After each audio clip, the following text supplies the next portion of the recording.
सोलापूर जिल्ह्यातील विकासाला मोठी चालना देणारा निर्णय घेत पालकमंत्री तथा ग्रामविकास मंत्री जयकुमार गोरे यांनी जिल्हा परिषद आणि पंचायत समित्यांसाठी तब्बल 29 कोटी 22 लाख रुपयांचा निधी मंजूर करून दिला आहे।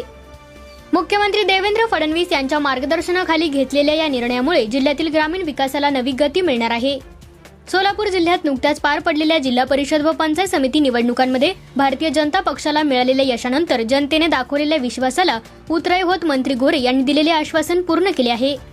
केंद्रीय वित्त आयोगाच्या अनुदानातून जिल्हा परिषदेसाठी 14 कोटी 61 लाख रुपये आणि जिल्ह्यातील 11 पंचायत समित्यांसाठी तितकाच म्हणजे 14 कोटी 61 लाख रुपयांचा निधी मंजूर करण्यात आला आहे।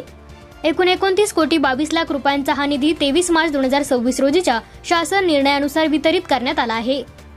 निवडणूक प्रचारादरम्यान विकासासाठी थेट निधी देण्याचे दिलेले आश्वासन मंत्री गोरे यांनी प्रत्यक्षात उतरवले असून निवडणुकीनंतरही विविध कार्यक्रमातून त्यांनी याबाबत स्पष्ट संदेश दिले होते। अखेर हा निधी मंजूर करून त्यांनी आपल्या शब्दाला जाग दिली आहे।